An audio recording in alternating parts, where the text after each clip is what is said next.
mean, if you watched like any American movie from the 80s, like Mhm. the bad guy is always a Russian, like almost Oh. always. If it's not a Russian, it's an Englishman. All right, so here we go. We have Metroid Hatchling over here. I have seen your like streams on Twitch that you play a lot of like VHS tapes at the same time you play a lot of like a different variety of the Famicom games. I have been watching your stream. It used to like wow, this is really interesting. Like I never saw like a lot of people like playing VHS, and of course like when I was like of course I'm like a 1998 born, so I never saw like the VHS or things. I remember my dad bought that VCR, but never had an access to like see the VHS. So I grew up more with the DVDs. So I was like, wow, this is really interesting. So this is how I found you, Metroid, like on Twitch, and you play a really interesting video game. So the first question I have, like, what was the first video game you ever played, and what are your early gaming memories? Okay, my first memories of playing video games was uh, on the our old DOS computer when I was a kid. It was like a 286 or a 386 or something that we had, Mm-hmm. and we had I want to say it was like a Play-Doh Island sort of game. It was like one of those activity center sort of things where you clicked on different things and you saw the responses of stuff, and you could like color scenes or whatever, that I kind of remember. stuff. I remember when I was in school, like the DOS computers were like, "What is going on?" Like there was like a weird formulas we were writing to draw a triangle and things like that. But then at that time, the Windows XP was already out, so I was like, "Why are we learning DOS anyway?" But You then were I using DOS in like the late yeah, 90s? like yeah, like we used to learn DOS in school, like and very much little bit, like it was a very outdated syllabus, like out of nowhere, and I was like, wow.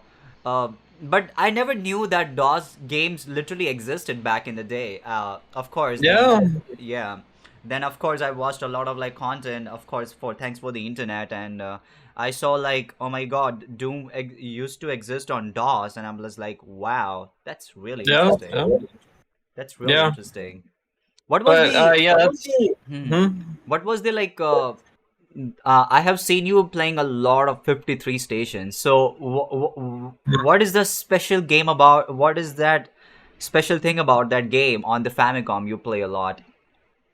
Okay, that I discovered a bit more recently within the past like 5 years or so. But that game is you play as I think the full title is Kantaro Tamanage Kanshaku Hmm. Fuju Sansugi, something like that. Which Hmm. is like the amazing firework man Hmm. Kantaro Adventure 53 Stations of the Tokaido. Yeah, yeah. I have seen like Sweet. I have seen like I don't know, like the weird Jesus looking hand just popping out of nowhere. Yeah. Oh So my you god. play as a you're in that like the Edo period of Japan, which is like around, I think around like the 1600s, 1700s, somewhere around then. Oh And wow. you are a firework maker Hmm. who has just completed his training in Kyoto. And Okay. so the Tokaido Road is a road that goes between um, Edo, which is now Tokyo, and Hmm. Kyoto. Hmm. And that's actually the same route that the current Shinkansen between the two cities takes. Hmm. It goes along that same route now, which only takes about 2 hours or so. But back in the Okay. day, it would take I think between 2 to 4 weeks to walk the length of that. Oh wow. But along the way, there were 53 inns and also checkpoints where Hmm. basically you could stay and rest, and you had to present a passport saying that you could, travel between different provinces or whatever. It was like a passport thing given by the shogunate government of the time. Oh wow. In the game, you are you finish your firework manufacturing training, and there is this yakuza boss called Gonzaemon, Was it and he what wants. was like Yakuza used to exist in like 1600s, 1700s over there, or is it Yeah, just a lore? they've been around a long time. Yeah, Oh really? So like yeah. what were they like? Like they used to do like versus now? Like I think so Yakuza still exists in Japan. Is it really? Oh yeah, yeah, absolutely. Wow. Um, That's yeah, I mean that's really that's a interesting. whole thing that Mm-hmm.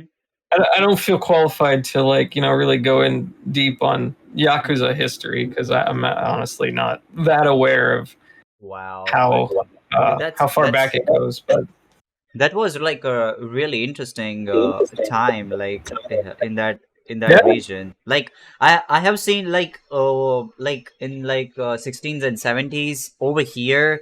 Like a lot of people used to use like horses and things like that as a mode of travel. Not sure how was like in Japan back in the day. yeah, Japan had horses. Hmm. I think they got them from China a long Wow. time ago. I don't. Hmm. Again, I don't know the exact history of that, Hmm. Hmm. but yeah, they've had a lot of Yeah. horsemanship. That was during Japan's isolationist period as well, when they cut Okay. off contact with the West. Okay. Yeah, that's really interesting story right there for that 53 station game, man. So like, dude, speaking of horses, the first video game I ever played, which was Sunset Riders. Of course, like a lot of people I have I saw my brother playing a lot of Contra games back in the day.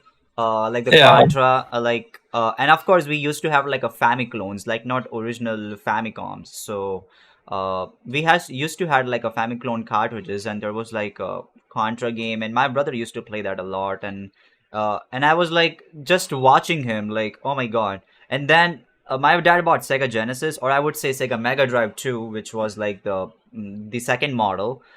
It was a Japanese model though, and it used to work over here out of nowhere. Like why? Like because India is like a PAL territory, and I was like, okay, because I did not know like what the PAL territory and NTSA territory mean back in the day. So the first video game I played was the Sunset Riders on Sega Genesis, and Okay. yeah, and the Sega Genesis version has like a awesome soundtrack, but a lot of people say like the Super Nintendo was better. Have you ever Hmm. played that game, Sunset Riders, or something, or like have you ever played I it? have not played it. Hmm. I've seen Hmm. bits and pieces of it, but Hmm. I have not played it. Okay, I okay. know a lot of people will often argue about what Hmm. sounds better, the Genesis or the Super Nintendo. I think it depends more on what you grew up with, what sounds the most familiar to you, maybe. Yeah, yeah, But the uh, nostalgic factor. Like a lot of people, like I have seen a lot, especially on the internet after in this like 2007 or 8. Like, yeah, Sega Genesis was good. Oh my God, Super Nintendo was better. I think so in the 90s it yeah, would be like so crazy. Like, and the Sega oh used to do yeah, that marketing. That was so crazy, yeah, man. yeah. There was a big rivalry between Sega and Nintendo back in the day. Wow. Like that era would be like so crazy. Yeah. Oh my god. So, can you tell me like the mysterious stories about the Wild West? Because that Sunset Rider game is like taken in like a Wild West. So, and why does it Hmm. called Wild West? Well, it was called the Wild West because Mm-hmm. it was out west, and there wasn't really any law enforcement other than what you might have in a small town. Mm-hmm. And if like the U.S. military was moving through, maybe they could deal with something. But usually, you didn't rely on the government. You had to kind of. There were a lot of settlements that kind of sprung up out Mm-hmm. in various places, particularly during the gold rush when people were heading west in droves searching for you know Wow. large piles of gold and stuff. But Mm-hmm. yeah, you just got these little towns that would spring up, and you'd have like a sheriff and a deputy, and they might try to keep law and order, or they might be corrupt themselves. You don't know. It was just a lot that just kind of happened and went on that, just it was just kind of every man for himself in some ways. Oh, wow. I mean, dude, the first movie, I remember my dad used to have the DVD. It's called McKenna's Gold. Have you ever watched that film? And I was like wondering, like, this is what the US was like back in the day. Like, everybody's like fighting for gold or something. Like, it's crazy. It's really crazy, man. Yeah, there was. I mean, there was a lot of people hunting for gold. There was a lot of people who were just plotting out homesteads to start farming on. Cattle was a huge thing with like Oh yeah, cattle. raising Yeah. cattle, and then you'd have basically like big cattle trains that would move hundreds or thousands of head of cattle just across the U.S. into different places. And that was a very dangerous job to do. Oh yeah, I could imagine. But that's where the idea of the cowboy comes from. Oh, okay. Yeah. For the cowboy memory, over here we have like a Diwali festival, and the first cowboy picture I ever saw was that, like the roller cap, which we used to have like a gun, and people used to like, it was a plastic gun, and it was like a firecracker, like a red, and people used to pull a trigger, and bam, bam, bam, dude, it was so nostalgic. It was so nostalgic, man. I think I had one of those as a kid as well. Yeah. Oh, really? You still have it?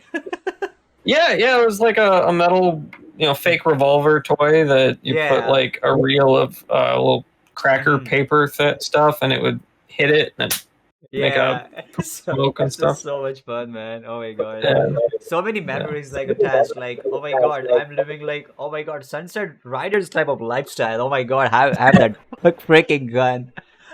Yeah. Oh my god. Yeah.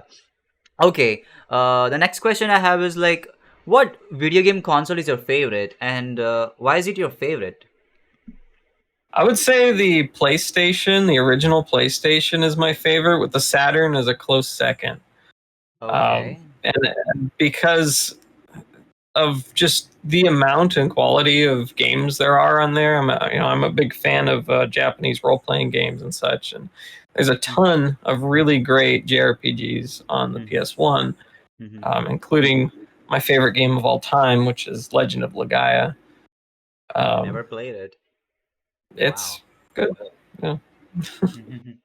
And like, I have seen a lot of like PlayStation games. They were like a little bit of like a reminiscent of the arcades. What do you think about that? Yeah. At the time, they were really trying to bring the arcade experience home, because prior to that, the home console version of games would pretty much always be inferior to the arcade. Yeah, Like, that's true. Like, a lot of people say that the arcades was better because they have like a big motherboards or something that console lacks. Yeah, they were usually a lot more advanced. The hardware was better. Yeah. But by around 1995 or so, the technology started to be there that they could actually bring these arcade games and put them on home consoles, and so that was kind of a big push, because they thought, oh hey, this is what people want, we're going to bring the arcade home. It's kind of the particularly the Sega Saturn was trying to do that, because Sega was really big in the arcade industry. Yes, Saturn was like a very interesting console, and they had like variety of like a different games, and it was quite hard for the like a console to develop for. Am I right on that? I guess. Yeah. Part of that is because the dual CPU, it has like two CPUs that are used for different things, and it's Sega apparently didn't give much support to third-party developers. So the first-party games were amazing. because they had people who knew what they were doing with the hardware. The third party games, they tended to get a reputation of like, oh, the Sega Saturn's inferior to the PlayStation, but it was more, I think, because the developers didn't exactly understand how to utilize the hardware correctly, and Sega wasn't all that helpful in Okay. helping them out. Or is it because I would say that Sega's like market went down because they they priced the I think so the E3 2009 or something, not 2009, sorry, E3 1995. 1995, sorry. So I think so over there, like they priced the game as like 499 499, and they were like 299, and everybody like shouted out over there because of the price and things like that. Yeah, And I think so from that day the sale of Sega like went down because the price too higher or something, or like. well, that was a very clever marketing move by Sony. Mm-hmm. When you actually math it out, the Saturn, you don't need to buy a memory card for it because it has internal memory, and it Mm-hmm. came with a free game, which was Oh, Virtua Fighter, which was actually a little bit buggy, but whatever. It came with a game. okay. PlayStation did not come with a game, and you had to buy a memory card for Oh it. yeah. So Yeah. if you kind of add up like what you actually need, Mm-hmm. then they're about the same. Mm-hmm. But Sony just sold the console by itself and was able to, undercut the price, and it looked, Oh, there was like a impressive smart to a lot of marketing people. strategy. Now I came to know because they used to give, they did not give you the free game like the Sega Mhm. did. Like, Yeah, and you had to buy a memory card as well. wow, that's a very smart marketing strategy the Yeah. Sony used. Wow, it really blows my mind, man. Like, it's crazy. And also like, they I think so. The Sony used, like they wanted to work with Nintendo, but I think Originally, yeah. yeah, but then like Nintendo like denied or something because I don't know what could be the reason. What do you think? What could be the reason?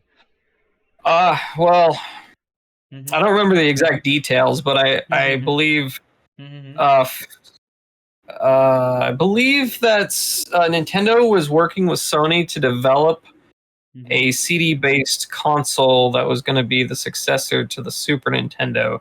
And then for Okay. whatever reason, I'm not sure why, they decided to split with Sony, and I want to say they went to go work with Philips, Oh, and Philips. yeah, who made the CDI. Oh yeah, they Uh, made CDI, man. I think so. Which game was that? No, no, no, no. Plumbers Don't Wear Tie was on Panasonic. What was the CDI games like?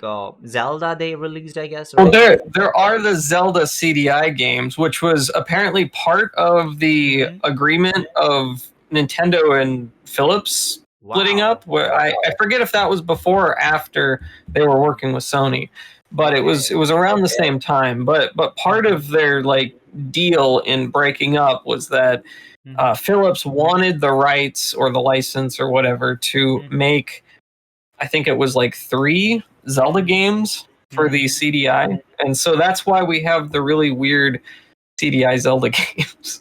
Yeah, I mean, dude, I always wonder like this Philips CDI used to exist on Japan as well, or just the US region? I actually don't know. I think it was only North America, but I'm not Mm-hmm. entirely sure. Oh I wow. haven't heard about it being in Japan though, so So it I might be don't know. like, so it might be like the Nintendo of America's deal with the Philips, I guess, because It I could guess be, yeah, that's really interesting, man. Oh my God. yeah. But yeah, the So Saturn had just terrible, terrible marketing. They made so yeah, many bad decisions yeah. that But dude, they really shot themselves in the foot. I remember my dad bought Saturn, and it was an interesting console I could ever seen like Mhm. back then, like. And I think so I got that console when it was like 2004 or 5 or already. Of course I was a little kid at that Okay. time. And I think so I played the first game I played was Man XTT Superbike. Dude, that bike racing game, you know that like the replay plays in the arcades. and my controller was connected at the same time, and then I was like, imagine that, oh my god, is that a replay or am I really playing the game? And I was so confused back in the day. That's pretty funny. Oh my god. And I was like, oh my god, look at that, I'm riding a bike, and no, it was a replay of the arcade itself. That's pretty funny. Oh yeah, man. Okay, so dude, did you grow up with the old computers like in the 80s and 90s, and how were they like? Well, they they were pretty much all like Mm-hmm. using some variant of DOS or Mm-hmm. something similar. Like a very Um, primitive version of the graphical user interface, right? I guess. yeah, well, we didn't really have graphical user interfaces Mm-hmm. until Mm-hmm.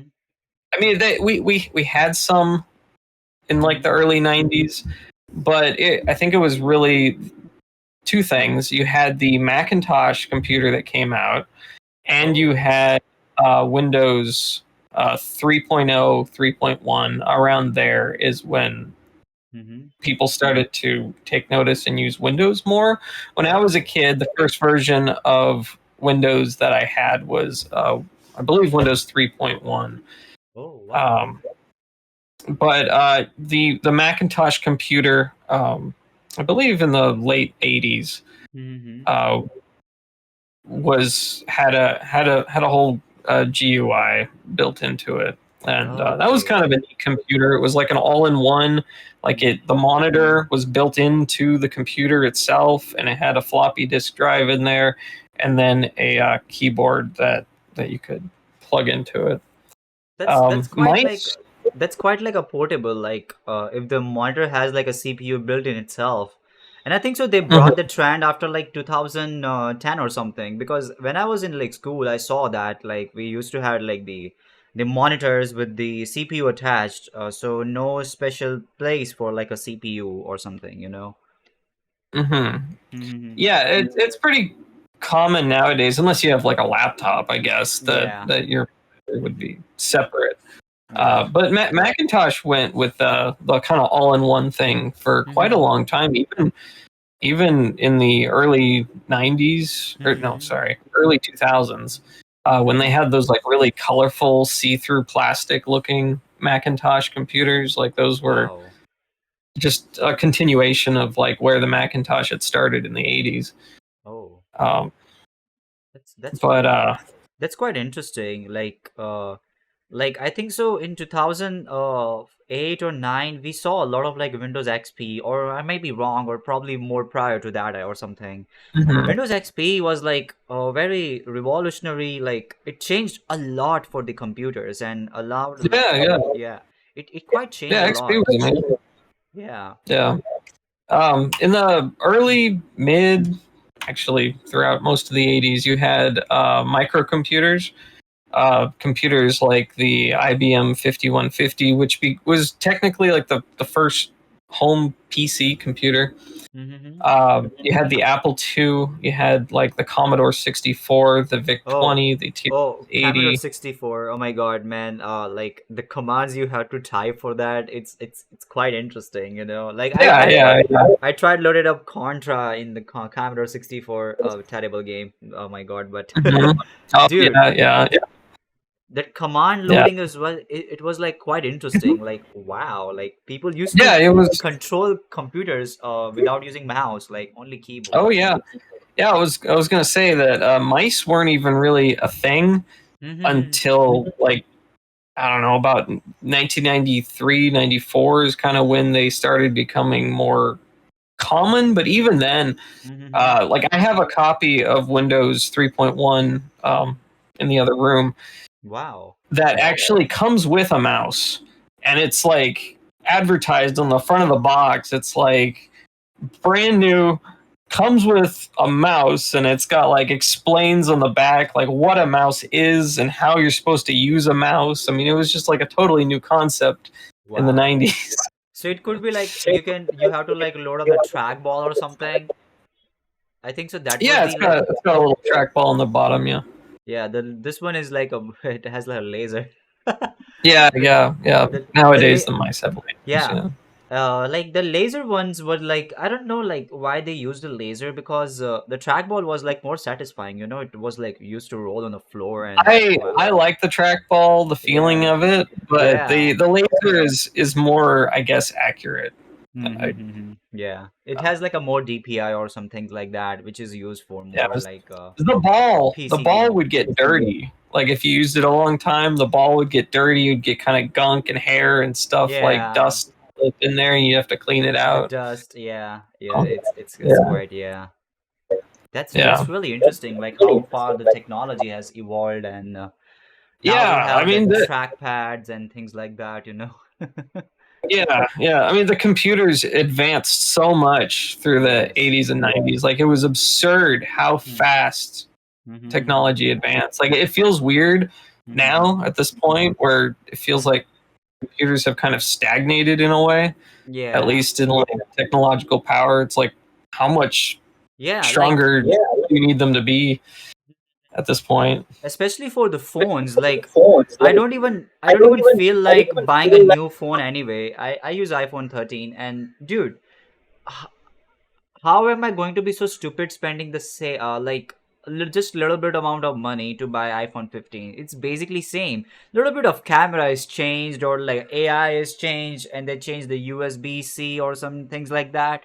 But dude, Yeah. this all this device can record like 4K 60 FPS. What else do you want? Like, do you want to record on like a 8K and you want to show on like a big projector or something? So I don't really understand like why people go go on with this type of marketing. Well, they don't even know how Yeah. to utilize it, you know. Yeah. Yeah. In fact, the Commodore 64 only had 64 kilobytes or 64,000, right? Wow, 64,000 64,000 kilobytes. bytes. But yeah, Wow, yeah, 64 kilobytes, I guess, that's of memory, which mhm, really isn't even enough to run like a decent word processor. Like I've got an mhm, IBM 5150 that I mhm, usually set up some now and then on the table mhm, behind me, mhm, and it originally came with I want to say it was 64 kilobytes of memory. It might have been 16 actually, but wow. I couldn't even get any sort of word Mhm, processor, mhm, much any program on there hardly to oh, run until I yeah. upgraded the memory on it. Now it's got like 340K of memory, and I can run a few little things. I can run Rogue. Um, Oh, the game that the term roguelike comes mhm. from. Wow. That's really interesting. Uh, like back in the day, like very limited resources we used to have, and we used to create amazing Mhm. stuff. You know. Yeah. Programming Mhm, had to be very efficient back then because you mhm, needed every little bit of memory that you mhm, had. And mhm. now we get updates for games that are like 150 gigabytes, and it's just like, what are you doing? Yeah, like it's like that's also quite true. Like, man, the utilization is not proper, I would say. hmm Yeah. Yeah, man. What was the trend in like 80s and 90s in America, by the way? And how was the vibe back then versus now? Like, how do you feel about all of this stuff? Hmm. Well, the 80s and 90s are Mm-hmm. fairly different, similar in some ways, but I mean Mm-hmm. that's like a big question. Um, Because it's quite during the 80s, interesting. Like, it's quite a very interesting era. mhm, Like so many different things on in that time, and yeah. mhm, Well, during the 80s, mhm. I guess some generalities. It was still Cold War time, so there was Oh still a lot of yeah. like fear of Soviet Union and stuff like Mhm, that. Although it was starting to ease up a lot more, I would say, compared to mhm, back in like the 60s or 50s. mhm, Um, mhm, uh, there was a lot of, I would say, arcades were pretty big. Arcades were pretty popular. mhm, Malls were very big. We had like a very big mall culture where teenagers and a lot of people would just like go to malls to hang out and see their friends and stuff.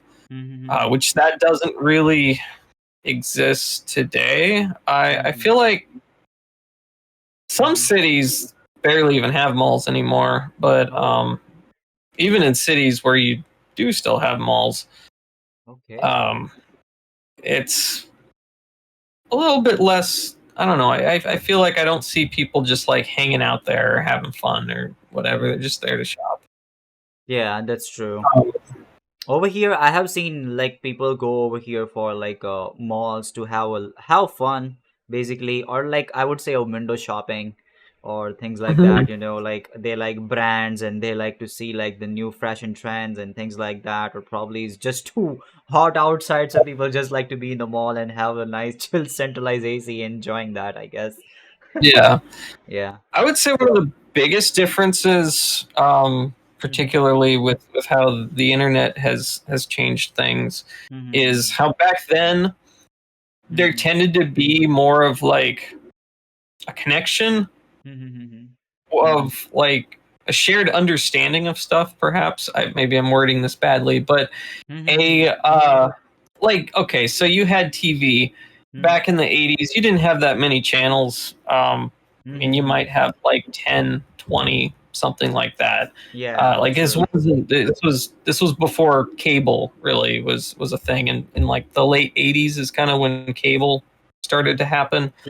And so you had some like local channels and then a few national like news channels and stuff. And so people would watch a lot of the same shows on TV. They would hear about the same things.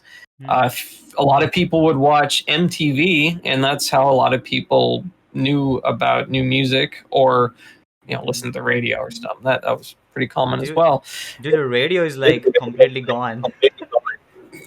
Well, we still have radio here, and Oh, some people yeah. listen to it, but some people don't. And that's kind of the thing where Mm-hmm. nowadays I feel like people are more focused into their niches and they have their own like specific thing that they're into or their Mm-hmm. particular YouTube channel that they like to watch or something. And Yeah. so people are exposed to different things. And so Mm-hmm. when they go out into the world and like meet each other and interact with each other, you can't just be like, "Oh, hey, did you watch Johnny Carson last night?" Oh, yeah, That true. doesn't exist anymore, really. Mm-hmm. Yeah, that's quite true. Like how internet and social media has changed the way of interaction, like how we used to interact back in the day. Quite Mm, interesting. yeah, yeah. Mm-hmm. So there was, yeah. Mm-hmm. You could, I mean, you could go to school uh, after the day after, like I don't know, an episode of your favorite show came out, like a cartoon or something, maybe, and then you could talk to kids at the school and say, "Hey, you watched that episode yesterday or whatever," Oh, and then wow. you could talk about it or something. Which nowadays with like streaming, people watch things at different times. There's kind of a disconnect there Yeah. as well, and you even watch the same thing at Yeah. all. A lot of like convenience do exist in this era, but that feeling, the vibe is completely gone, I would say. Like back in the day, it was like more urgency. Like, oh my god, I want to watch this TV and I don't want to miss Mhm. this. And nowadays, Yeah, yeah, you can just go back and watch it again, and that sense of urgency is gone. yeah, yeah. Yeah. There's that, and it just feels, at least to me, that Hmm. there's just kind of a disconnect between people in culture Yeah. now, where Yeah. they just they are coming from completely different places, and they don't really Hmm. understand each other, or Hmm.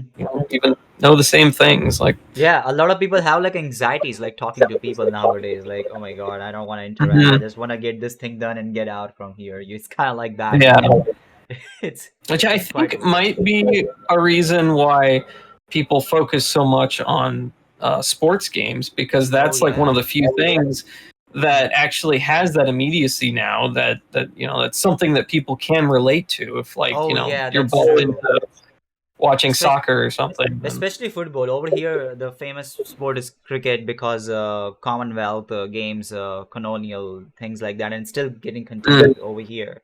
yeah. But man, the football I have seen a lot, like people fighting for like Arsenal teams and Barcelona, FC Barcelona, or things like that. Oh Uh, yeah, yeah, it's quite yeah. FC interesting. Barca is just like Mm-hmm. popular all over the world. I used to have a friend in Israel who was like Mm-hmm. huge fan of that team. Wow, that's quite interesting. That, Yeah. do you watch football? Do you like watching it? What do you think? I don't watch football. Mm-hmm. I I'll watch basketball now and then. I like Oh, basketball okay. basketball. I remember But like the NBA is getting quite popular over here because of course the oh American yeah. culture and it always comes to the East, you know. Okay. The NBAs we and used to have, we used to NBAs. have a basketball. Sorry. Like the Um, NBAs and and basketball does include a lot of the things except the NBAs and but people over here like so much obsessed with the NBAs and things like that, you know. The Michael yeah. Jordan, the Nike Hmm. branding, oh my God. Yeah. Yeah. Michael Jordan's done a lot for Nike. Wow, yeah, and it still continues. So, like the expensive shoes in my Nike, you see a Michael Jordan, man. Michael Jordan, you gotta Hmm. wear that to look cool, you Yeah, know? the Air Jordans are cool. I mean, I wear Air Jordans and Air Force Ones and stuff Wow, sometimes. that's really quite interesting. I think so. That's how the design of like a Converse shoes came from, I guess, because they both basically look quite similar. I would say, except the Converse one is like they use more canvas or something. I guess. Converse is actually I want to say quite a bit older than Oh Nike really? actually. Yeah, Oh Converse was pretty big. I want to say in like the 70s. wow. Um, and Nike got really big in like the early 80s and Mm-hmm. then the mid 80s with like Michael Jordan.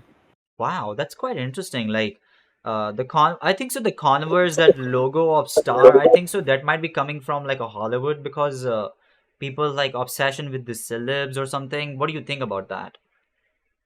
I have no idea, honestly. I have no idea where that star comes from. Um, Wow, like that star is like wow. That that star is yeah. like reminding me of that kind of stuff. It's quite interesting though. What do you think about the Vans? Have you ever tried The Vans? what? That's the Vans shoe Oh, brand. Vans.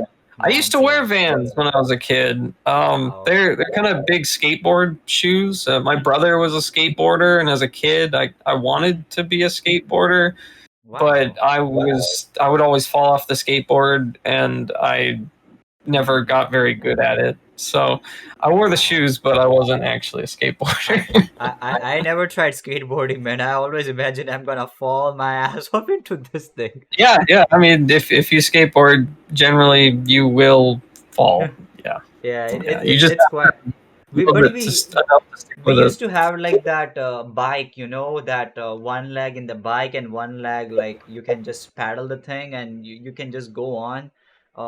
Okay. Yeah, we used to have that type of the scooter looking bike. Of course, it was like just a Hmm. manpower related scooter or something. I use that a Oh, lot.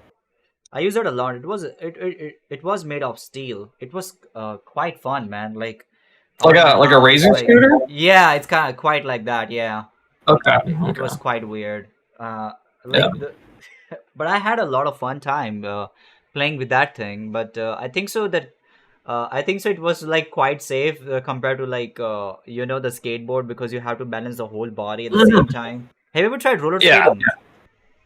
Oh yeah, yeah. I used to roller skate as a kid. We had a roller rink by Wow. my house when in Las Vegas when I was a kid. Dude, that's quite interesting. Like, It was pretty fun. imagine like you can just use a roller skate to reach to school, so you never get late or something. Yeah, there were kids at Mm-hmm. my middle school who used to rollerblade to school or ride bikes to school or Wow, skateboard to school. You know, kids dude, would the do that. skateboarding is like quite like a I would say a dangerous because there is no like a break or something, so I don't know how people use that momentum of the body to like I control would the say it's quite skateboard. dangerous, especially if you don't know what you're doing. Yeah, Possibly exactly. even more dangerous if you do know what you're doing, because then you might push it too far. Exactly right. Like yeah, I watch some Hollywood movies. Yeah, I wanna be a cool man. I wanna be a Tom Cruise. Let's Oh man, drive. amount of times my brother like would Hmm. fall and he'd come home with just like a bloody jaw or like his arm scraped up or Oh my whatever. I mean, he was God. just always getting injured on his skateboard. But for some Oh reason, man. he just loved it. Yeah. Yeah. He kept going back. Over here, the like if you're about to ride like a motorbike or something, uh, people over here they have this psychology of like getting at least hit or get or falling down from bike at least once or twice. Like Oh man. wow, like they're obsessed with like doing with this type of the things, you know. I'm like, yeah, it's an adventure, especially like dudes over here. They like the type of the stuff like more adventurous. You know, they want to be more adventurous. So yeah, they're Yeah. like fine with the facing the fear. And I was like, wow, this is quite interesting. I fall. I was like riding my scooter. I fall once or twice, I would say, but I already knew how to ride a bicycle. I would say because the balancing bicycle it's quite tough. I used to attach like two wheels in my bicycle and you know like balancing, you know. And then my dad Yeah. removed the wheels and my dad told me that yeah now try riding the bicycle without using that two support wheels. The training wheels. Yeah, yeah. Yeah. And like, wow, I fought twice, thrice, and then I was like looking just straight, and automatically my momentum gets straight, and I was like, oh my god, I felt so confident and awesome after I learned how to ride a bicycle, and then coming to the scooters and the motorcycles, it's the same formula. Yeah. Yeah. Yeah. What do you think about the Lego? Does it has like a cultural significance in the US compared to the other countries? The Lego, because I can see the Lego logo behind the background. Yeah. I bought some Legos recently. Yeah, and you have been showing um, me a lot of like a big Lego sets, man. What's so special about all of them? Like, how is the culture is different compared to the other countries? What do you think about that?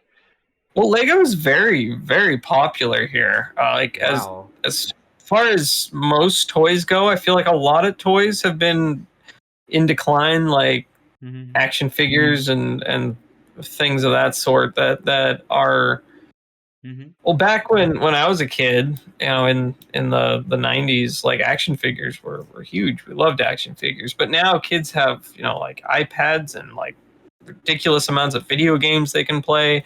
Action Yeah. figures Is it maybe like a aren't quite Minecraft is like isn't it like a Minecraft is like a reminiscent of the Lego at the same time because you can kind build the of, stuff. yeah. Yeah. So but it's really I think quite impressive that Lego has managed to Mm-hmm. not just remain popular, but I feel like they're more popular now than they've ever been. Mm-hmm. Um, um, I as for the cultural impact in the U.S., I don't know that it's really different than other countries, but I Mm-hmm. do know that there are a lot of fans of Lego, and you know I'm a fan of Lego. I've been a fan of Lego since I was a little kid. Wow. Um, Mm-hmm. And I know there's a lot of other people out there who are like that and who are parents now and who are introducing their kids to Lego. And Oh yeah. so Like it's pretty popular. whenever I see like a little kid and they want to play, I always tell their parents that you should buy just a Legos instead of like Yeah, buying him like a cell phone or some things, you know, like because they can yeah, actually yeah. learn like the creativity goes a lot into that stuff. Mhm. And yeah, a lot of creativity. Yeah, yeah. Mm-hmm. Lego is really fun in that you can really build like Mm-hmm. literally anything out of Lego if you Mm-hmm. have the pieces.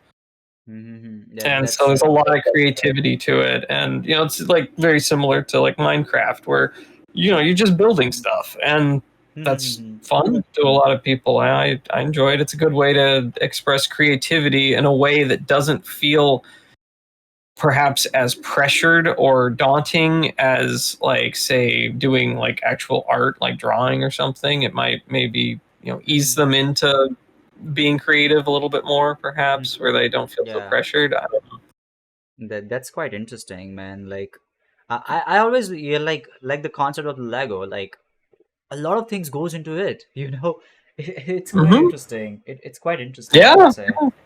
I Yeah, think it does. so. I think so. Like a different cultures might be having like a different action figures or something because I think so. The Soul Brain or no, let's forget about it. That's quite late. I think so. The Power Rangers was quite popular in the I would say in Japan, and then it came to like a West and a lot of like action figures and things came out. Was there any Power Ranger like action figure like a Lego or something? I don't know of any Power Rangers Lego. I don't think they ever did like a crossover with Lego. Oh, Um, that would be quite interesting. If Power Rangers like collaborating with Lego, that would be yeah, yeah, yeah.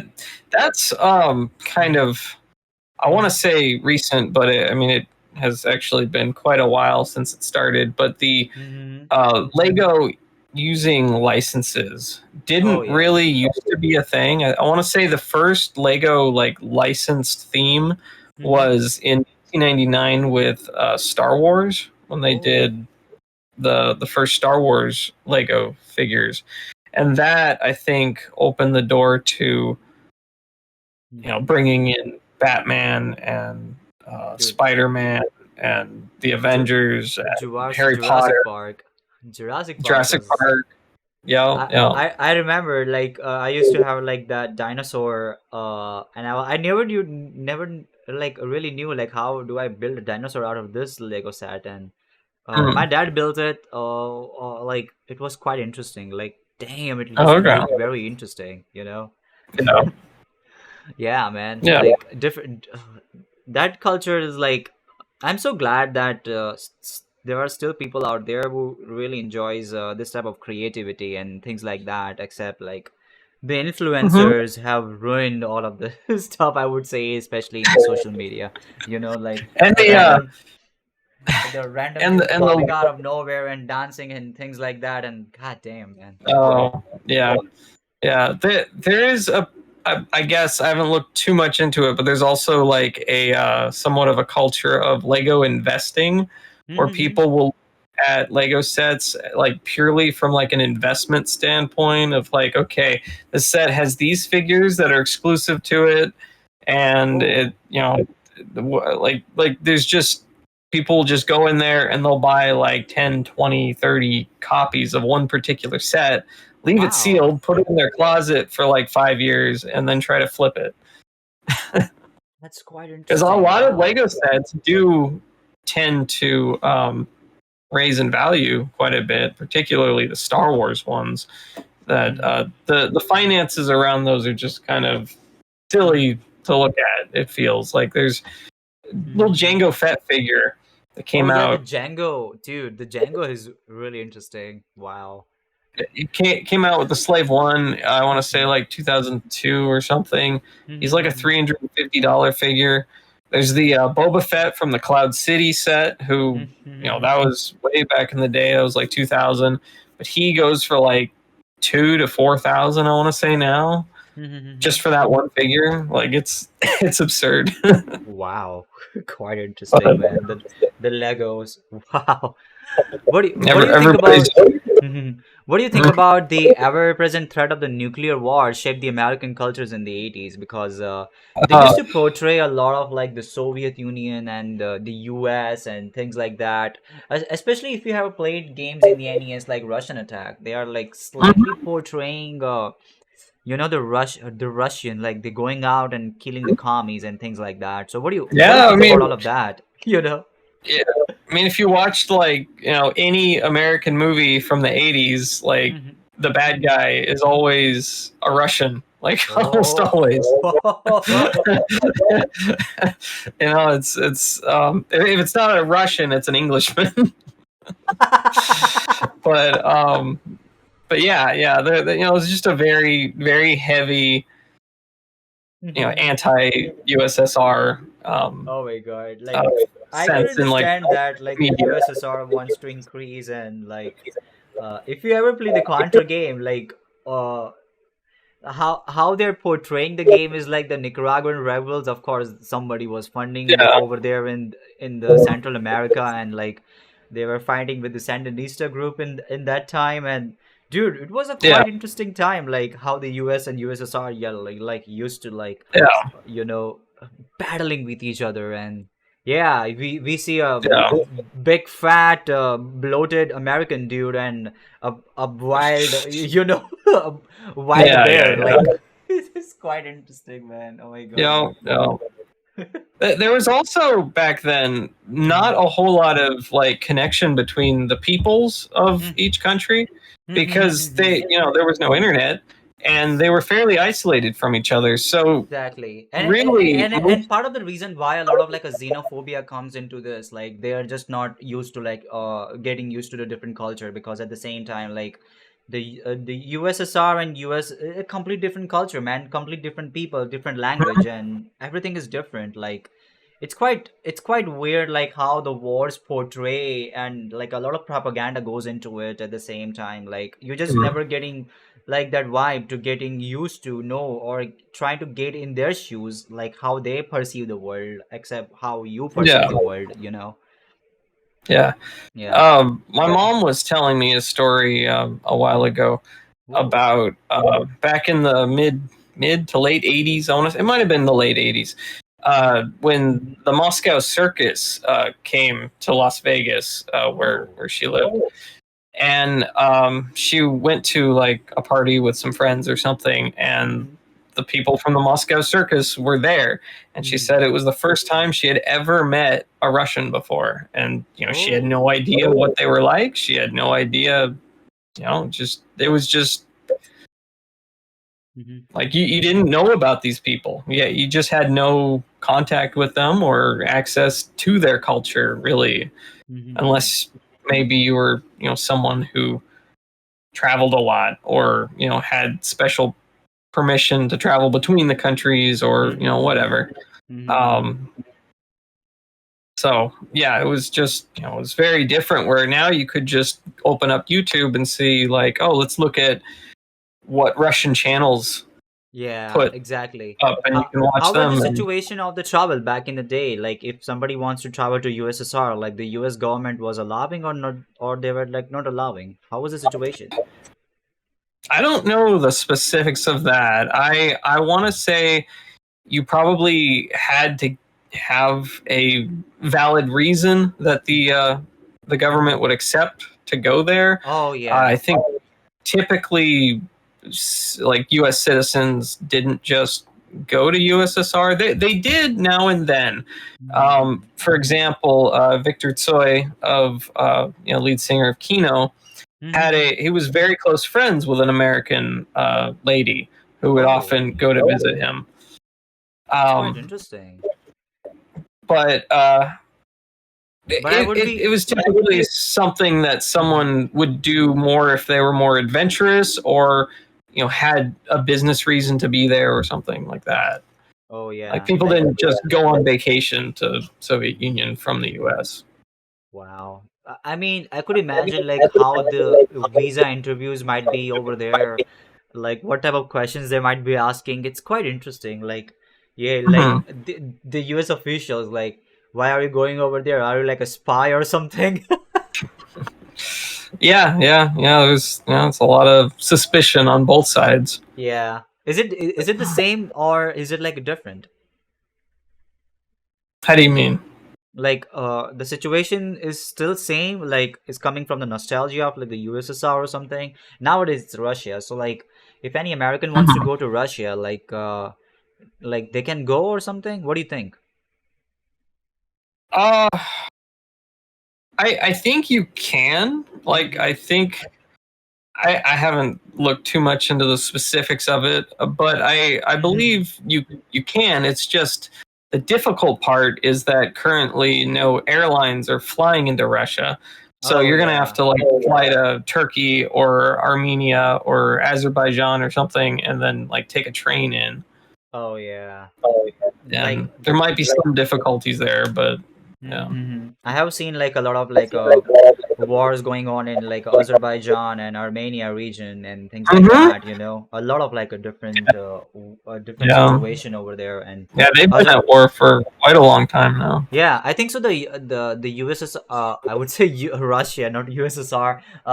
I think so. Russia wants that influence of in Armenia, but I think so. The Armenians are fighting for their existence. They just want to exist. They don't want to like expand like how China is doing or how Russia is doing or something like that. You know, Yeah, they don't want to expand. They yeah, just want to exist. They just want to like exist in this world. But Azerbaijan and Turkey, the neighboring countries over there, they don't want it to exist. You know, like they just want to like yeah, destroy and things like that. Part of the reason why like the I think so the Armenian culture was quite I think so they had used to had like a Persia until they start converting into like a Christianity and things like that. And I always wonder like why all of these regions, especially uh, in the world, we see a lot of like a rising in Christianity and Islam at the same time. Then I come to realize that all of this like a religious is quite like like force converting and things like that. Otherwise I yeah, would not even see like how come people out of nowhere like just leaving their old religion like Zoroastrianism and following Jesus Christ like out of nowhere. Like it yeah, used to blow my yeah. mind, you know. Eastern Europe, particularly like the Slavic region of Russia, Ukraine, and such. They were pagan for an extremely long time compared to the rest of Europe.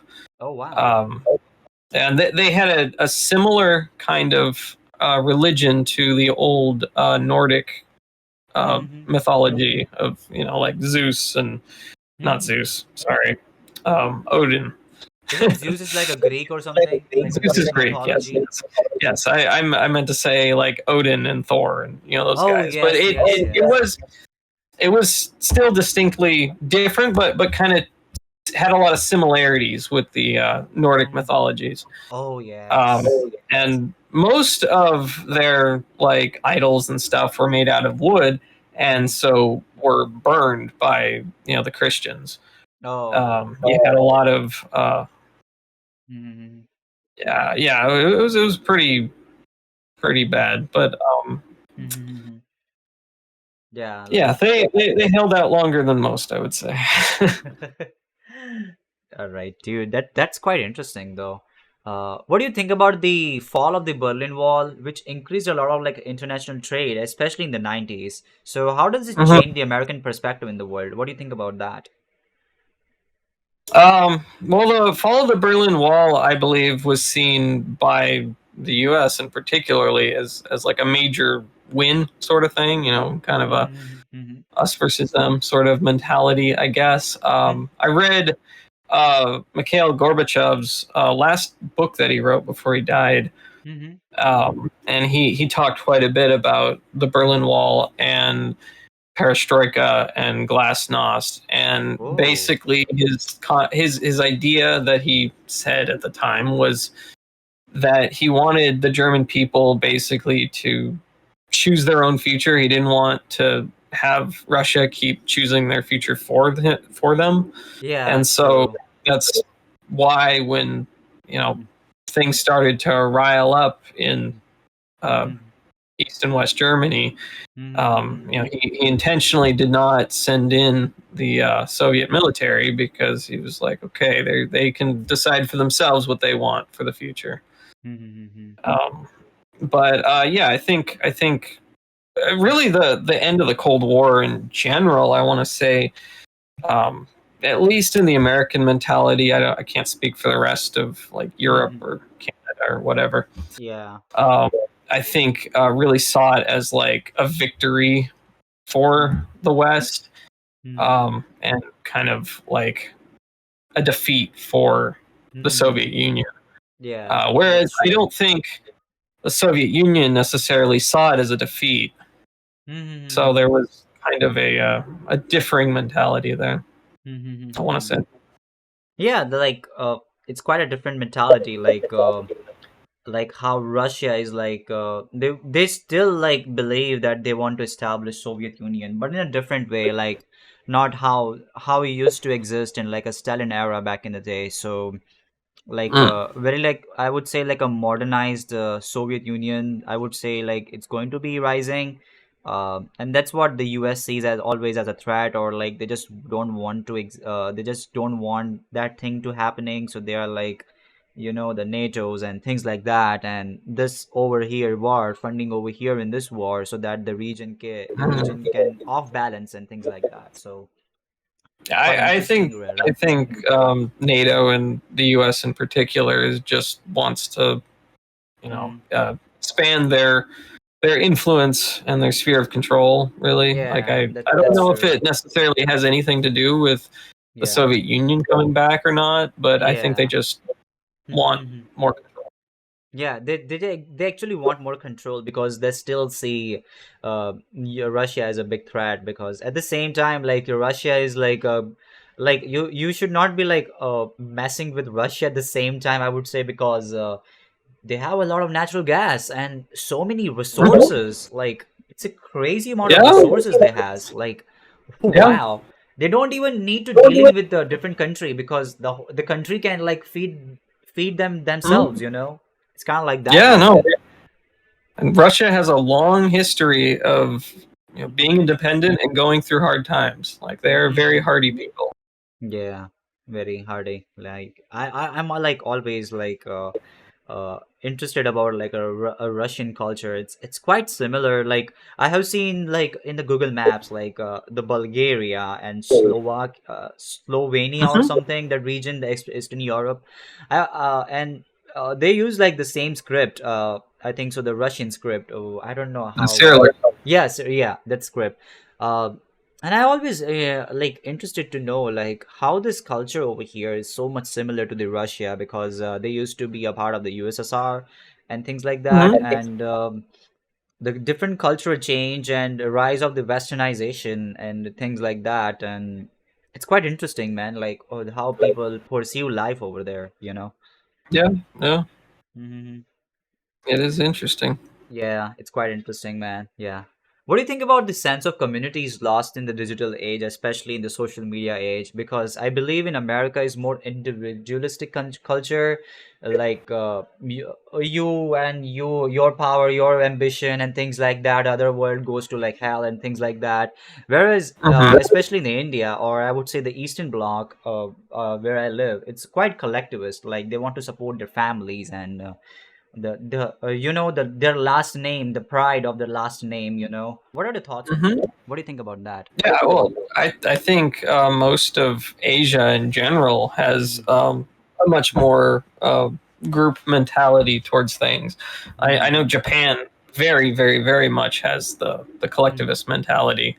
Yeah, Um, China, obviously, yeah, true. Vietnam, and Mm-hmm. just all these places, very, very strong, like family oriented sort of thing. Mm-hmm. Um, That's true. but Mm-hmm.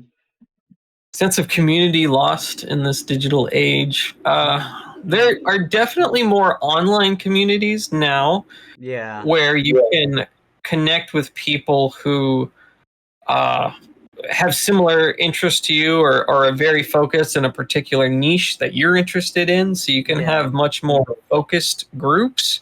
true. However, they do tend to be much more spread apart. You might be friends with someone on the other side of the planet, or it seems quite rare that you'll find someone who's like nearby you, or lives in your same city or something. Mm-hmm. I think it's harder to find people locally now, Mm-hmm. particularly because of what I talked about earlier with kind of the fractured culture that we have now. Mm-hmm. Unless, you're going to a sports game and you're a sports fan and you can connect with other sports fans. I feel like that's like one of the only refuges you have for people to, I don't know, really connect on a local level, at least in my experience. Mm-hmm. Um, That's yeah. That's quite so I, interesting. I Yeah. think it's both. There's less community and also more in a way. However, it can be difficult to make real connections online with people because Mm-hmm. sometimes people can be, very fake online or very Yeah, very very fake. They misleading. have like a different agendas in their head. Especially if you're Mhm. meeting a real person, like in real life, you can observe from their body language, like if they are like faking or something. But on the internet, it's like just a keyboard with a weird anime face popping out, and you never know like what is the agenda behind this Yeah, person, what is it gonna do, or something like that, you know? yeah, yeah, Hmm. yeah. Part of the reason I have noticed a lot, especially in the US, like people, they just want to like after they turn 18, they want to like start living alone by working on Mhm. like a weird variety of that type of the jobs they can find, and paying the rent Yeah, and the living on their own and uh, things like that. But at the there same time, definitely, hmm.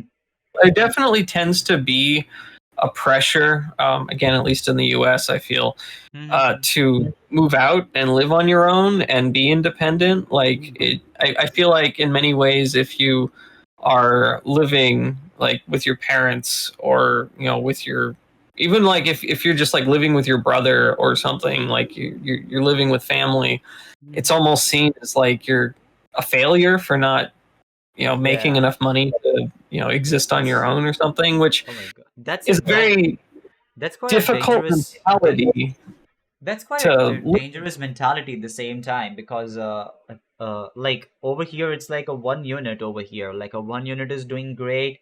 Of course, he's going to support the whole family at the same time. And I think so. Like this mentality is like, you're still living with your parents and shit like that. It's quite dangerous at the same time, because you're just judging the person, like based Mhm. on like how much they're earning and things like that, and you don't care about the other other aspects of life at the same time. It's quite dangerous. Mhm. Like Yeah, it's. and there is also like I've never dealt with it myself, but there is also kind of a tendency among Mhm, parents, at least in the past, to either kick the kid out once they're 18, say, "All right, you're on your mhm, own, mhm, go," mhm, or to charge the kid rent in order to continue staying. mhm. Um, well, I guess not kid at this point, adult, whatever, child, their offspring. Teenager, yeah. Yeah. Mhm, Once they turn 18, mhm, it's like, all right, well, you're technically an adult now, so you're going to have to start paying us rent if you want to keep staying here. mhm. That sort of thing, which Yeah, or like helping I, us in like a different bills or something, like electricity bill or whatever, blah blah blah, things like that. well, helping with bills, I think that's a little bit different because that's more of a cooperative thing, less like, oh, Yes. you're paying for the right to stay here. Oh my God. Yeah, that's a really interesting. Like you have to like, so it's like, like the parents, which are the part of your own blood body, your own blood, like they are charging rent for you, which is quite weird at the same time. Like the how much a capitalism has driven into in the, especially in the American society. It's quite Yeah, I interesting. want to say my grandparents may have done that to my parents back Oh my God. back in the day. That would have been like in the 80s. Yeah. And I could imagine why this type of culture like derives like unnecessary like demands you have to fulfill at the same time, because it's like Hmm. rising the capitalism, and a lot of scams we can see, like the bitcoin scams and things like that, because people are trying to Hmm. figure out, they just want to live so that they can make enough money and you know l- fulfill themselves. So they are like often tend to like distracted by this so-called like a millionaire popping out of nowhere and offering them like, yeah, you should be making double amount of money, buy my course and things like that, so you can be making more money and things like that. So Yeah. I could, and people don't even understand how money works at the same time, so it's like a one skill you That's have to true. master and you have to capitalize on it. So it's Yeah. quite Yeah. weird, like. I think that's also part of the appeal of like gambling and the lottery and Exactly. casinos. So you just want to be like, all right, maybe I'll get lucky, and then it'll be easy from now on. Yeah. It's like that's the mentality. Yeah, like the probability, right? Like I'm always gonna choose the phi number. At least one time it will pop up, right? Like it's okay if I'm spending too much money, but not changing my numbers, man. The phi number, it's the rule, probability rule. Yeah. Yeah, man, it's quite Yeah. interesting. What do you think about the Indian culture? What are the things that shocked about the Indian culture? Like, What do you think about it? Um, I think the most I don't know, particularly noteworthy thing about Indian culture is just how complex it is. There's Mm-hmm. just so many different languages, so many different like, oh Mm-hmm. my gosh, just like back in high school, I took an AP World History class, and we did a Mm-hmm. month that was just on like a kind of a summary of the history of India, Oh wow. and it was, I mean, it went by so fast Mm-hmm. because there was just so much depth there and so many different like kingdoms that rose and fell and just all of this different Mm-hmm. like cultures within India Mm-hmm. that Mm-hmm. just like it's kind of mind-boggling to an outsider, I think. Yeah, that's um, true. and I think there's a tendency definitely for like Americans to look at India and see them as one people or like one culture. Where Mm-hmm. we can look at like Japan, and for the most part, Japan is pretty homogenous throughout the islands, Yeah, true. but India is very diverse in like where these different people are coming from and what languages they speak and their history and stuff. So Yeah.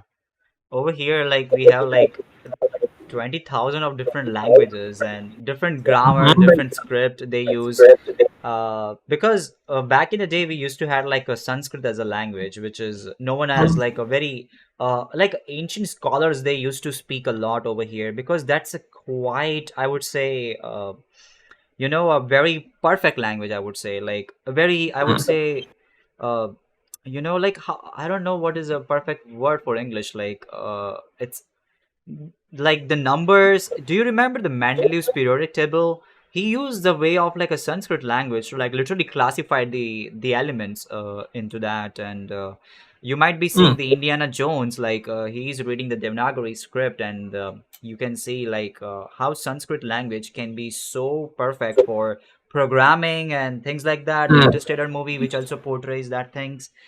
So Yeah. yeah, uh, I would say like yeah, the Indian culture over here, of course, like so many significance to give our Yeah. history Yeah. because no reason why all of these European languages we see they have like a Indo-European because these languages emerge out of from India, like Mhm. the subcontinent, I would say, like Mhm. so a lot of like a different perspectives and things like that. The mathematicians we used to exist, like they were like the Pythagoras theorem, like Mhm. the whole the concept. There was like the Indian mathematician. He actually not, I would say, invented, but he like quoted that thing that this is how the right angle triangle like will look like, or things like that. Okay. Yeah. And there was like somebody literally talk about gravity. In Hindi we say gurutvakarkshan, and in English it says gravity. So you can see like how the Mhm. words like has that things, but he did not like invented a formula or something. Of course Isaac Newton invented it, Mhm. but the things it used to exist back in the day, and especially over here, like the geography in English language it says geography, but in Hindi we say bhugol. Bhu means land, gol means circle. So we already knew that the world, the earth is like circle. Like we never believed there is like a flat earth or something, so it's quite like Okay. interesting, like as I go through the stuff and things like that, a lot of credit goes into like a Western scientists and things like that, but the Indian Mm. scientists and Indian mathematicians, they are like too much, like repressed, or like not too much talked about or something. You have to do a lot of like research and things like that in order to like Yeah. see the differences. Yeah, and even with like the golden age of Islam, there were many, many, Oh many yeah, scholars many and scholars. Yeah, mathematicians, the yeah scientists yeah the who I you can learn remember. about. Yeah, I remember like the Arabs, especially they came to India. We had a very famous university. It's called Nalanda University, which was destroyed by the Ottoman Okay. Empire, or I would say the Turks. Mhm. They destroyed it, but they sure took a lot of knowledge and transferred, or like I would say, they passed it to the Europe, and the Europeans never give credit to like the Arabs or I would say the Indians. They're like Yeah. everything popped up out of over here, and we are like polymaths or something. It's quite interesting, like how they portray themselves. Yeah. Yeah. Yeah, man. Yeah. Eh. So, what is the like a most shocking thing? Like, especially the pop culture, as far as like, did you listen to like the music, especially from India or something? What do you think about that? Yeah, yeah. I mean, when I was in high school, I would had my my iPod, and I would listen to Prabhu Deva on there. um, What about Benny I Lava? I don't. I have seen Yeah, it a lot. yeah, yeah, yeah, yeah. No, I was honestly like a pretty big fan of his back then. I Dude, had the quite a dancing few of his moves, songs in yeah. my iPod, and my AP World History teacher let me borrow a copy of Joda Akbar. Oh yeah. Um, so I'd watch that, and that was kind of, I guess, my introduction into like Bollywood. I guess um, I Yeah. thought that movie was really cool. Yeah, that movie is really great for its time. It was about like the Turkish, I would say Turks kingdom. Not I would say Turkish, but the Turks kingdom in India, and Mhm. like how the Taj Mahal was the consequence. If you go to Delhi, Mhm. you would see a lot of like the influence of these Yeah. Muslim empires. Of course, at the cost of the indigenous Hindu people over here, and that's just how the colonization worked, right? Like you destroy them Mhm. and you build your own and things like that. And so yeah. Yeah. Yeah. Yeah. Yeah, yeah, man. So yeah, dude, it was a really fun talking to you, man. Thank you so much for being on this podcast. Oh. Yeah, Thank you. yeah, thank you.